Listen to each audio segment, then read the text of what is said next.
পঞ্চম শ্রেণীর শিক্ষার্থীরা, তোমাদের জন্য আজকে রয়েছে প্রাথমিক বৃত্তি পরীক্ষার ইংরেজি বিষয়ের 6 নম্বর প্রশ্ন, চেঞ্জ দ্য টেন্সেস এর অনুশীলন। এখানে তোমাদের জন্য 5টি সেন্টেন্স দেওয়া থাকবে। 5টি সেন্টেন্সের যে টেন্স রয়েছে সেটি পরিবর্তন করতে হবে। অ্যাজ ডিরেক্টেড, যেভাবে বলা থাকবে সেভাবে তোমাদের পরিবর্তন করতে হবে টেন্স। এর জন্য থাকবে 5 নম্বর, প্রত্যেকটি অ্যান্সারের জন্য 1 নম্বর করে থাকবে। এই প্রশ্নগুলোর অ্যান্সার করতে হলে তোমাদেরকে টেন্স সম্পর্কে এবং টেন্সের স্ট্রাকচার সম্পর্কে অবশ্যই ভালো ধারণা থাকতে হবে। তোমাদের যদি ভালো ধারণা থাকে তাহলে তোমরা এটি খুব সহজেই অ্যান্সার করতে পারবে।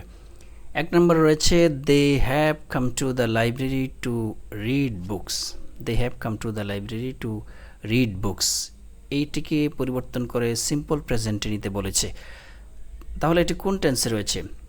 আমরা যদি দেখি, দে সাবজেক্ট হিসেবে বসে, আমরা জানি হ্যাভ অক্সিলারি ভার্ব হিসেবে বসেছে, এখানে কাম প্রিন্সিপাল ভার্ব হিসেবে বসেছে, প্রিন্সিপাল ভার্ব হিসেবে মেইন ভার্ব হিসেবে বসেছে। তাহলে subject plus have has plus V, এটি 3 হবে। যেহেতু হ্যাভ হ্যাজ এখানে দেয়া আছে তাহলে এটি V3 হবে। এটিকে ধরতে পারে। বাকি অংশটুকু আমাদের জন্য গুরুত্বপূর্ণ নয়, এটি এক্সটেনশন হিসেবে বসে যাবে। এটি প্রেজেন্ট পারফেক্টে আছে, আমাদেরকে নিতে হবে সিম্পল প্রেজেন্টে।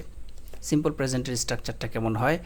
সিম্পল প্রেজেন্টের স্ট্রাকচারটা হয় সাবজেক্ট প্লাস বেস ভার্ব, ভার্বের বেস ফর্ম বসে V1 যেটিকে বলা হয়, তারপর এক্সটেনশন। দে হিসেবে সাবজেক্টটি এখানে বসে যাবে অ্যান্সারের ক্ষেত্রে, এবং সিম্পল প্রেজেন্টে অক্সিলারি ভার্ব থাকে না, সেহেতু মূল ভার্বটি, মেইন ভার্বটি এখানে বসে যাবে। দের পরে কাম কেম কাম, কাম কেম কাম, কাম বসবে এখানে ভার্ব হিসেবে। They came to the library to read books. অ্যান্সারটি আমরা যদি দেখে নেই তাহলে they came to the library to read books. 2 নম্বরে রয়েছে হি রাইটস কুইকলি। এটি রয়েছে he writes quickly, subject plus V1, write, write wrote written. তাহলে এটি V1 এ রয়েছে। এই স্ট্রাকচারটি প্রেজেন্ট, সিম্পল প্রেজেন্টের বা প্রেজেন্ট ইনডিফিনিটের। এটিকে নিতে বলেছে পাস্ট কন্টিনিউয়াস। পাস্ট কন্টিনিউয়াসের স্ট্রাকচারটা হচ্ছে subject plus was were. Subject অনুযায়ী এখান থেকে যে কোনো একটি অক্সিলারি ভার্ব বাছাই করতে হবে, তারপরে ভার্বের শেষে মেইন ভার্ব, প্রিন্সিপাল ভার্ব যেটি থাকবে সেটির সাথে আইএনজি যুক্ত হবে, তারপরে এক্সটেনশন। তাহলে সাবজেক্ট হিসেবে হি বসে যাবে, হি এর সাথে এখান থেকে ওয়াজ যাবে, হি ওয়াজ, হি এর সাথে ওয়াজ হবে, তারপরে ভার্বের রাইটিং হয়ে যাবে, তারপরে কুইকলি এক্সটেনশন হিসেবে বসে যাবে।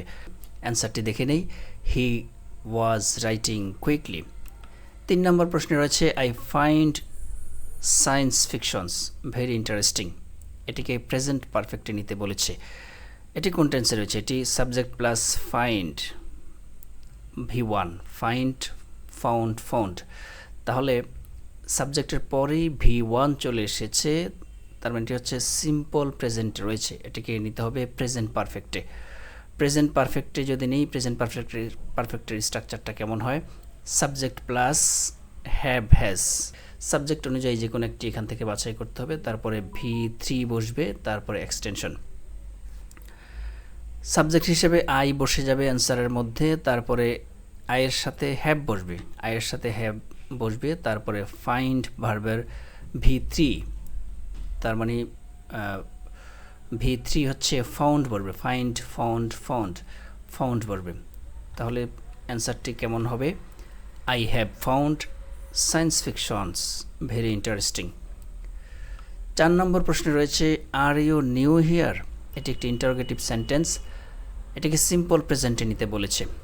তাহলে এটি কোন টেন্সে রয়েছে? এটি কোন টেন্সে রয়েছে আমরা যদি সহজে বুঝতে যাই তাহলে এটিকে আমরা অ্যাসার্টিভে নিয়ে যেতে পারি। অক্সিলারি ভার্বটিকে সাবজেক্টের পরে বসিয়ে আমরা এটিকে যদি সাজাই তাহলে you are new here, subject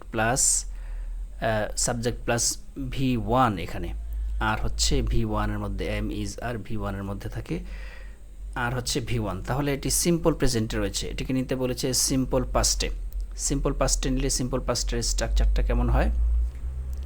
simple পাস্টের স্ট্রাকচারটা হচ্ছে সাবজেক্ট প্লাস ভার্বের পাস্ট ফর্ম V2, তারপর এক্সটেনশন বসে যাবে। এটিকেই যদি আমরা অ্যাসার্টিভ সেন্টেন্সে কনভার্ট করে নিই, আগে অ্যাসার্টিভ সেন্টেন্সে পরিবর্তন করে নিই, তাহলে হবে ইউ, সাবজেক্টের কোনো পরিবর্তন হবে না, সাবজেক্ট যেটি আছে সেটি বসবে, তারপরে আর যেহেতু প্রেজেন্ট ফর্ম V1, তাহলে এটার পরিবর্তে বসবে ওয়ার, আর বাকি অংশটুকু যেভাবে আছে সেভাবেই বসে যাবে এক্সটেনশন হিসেবে। এক্সাম্পলটি, অ্যান্সারটি কী হবে দেখে নিই। অ্যান্সারটি হবে এই অক্সিলারি ভার্বটিকে যদি আমরা শুরুতে নিয়ে আসি এবং শেষে যদি একটি ইন্টারোগেশন মার্ক দিই, প্রশ্নবোধক চিহ্ন দিই, তাহলে আমাদের অ্যান্সারটি হয়ে যাবে why are you new here. 5 নম্বর প্রশ্নে রয়েছে দ্য বয় ওয়াজ সিক। এখানে সিম্পল প্রেজেন্টে নিতে বলেছে এটিকে। এটি রয়েছে দ্য বয় হচ্ছে সাবজেক্ট, ওয়াজ হচ্ছে পাস্ট ফর্ম, আর এক্সটেনশন সিক। তাহলে এটিকে যদি আমরা সিম্পল প্রেজেন্টে নিই, সিম্পল প্রেজেন্টের স্ট্রাকচারটা আবার একটু দেখে নেই। সিম্পল প্রেজেন্টের স্ট্রাকচারটা হচ্ছে subject plus V1 base form বসে তারপর এক্সটেনশন। দ্য বয় সাবজেক্ট হিসেবে বসে যাবে, ওয়াজ বয় হিসেবে এখানে ওয়াজের পরিবর্তে ভার্ব বসবে ইজ, তারপরে সিক এক্সটেনশন হিসেবে বসবে। অ্যান্সারটি দেখে নেই, দ্য বয় ইজ সিক। এই ছিল তোমাদের আজকের অনুশীলন।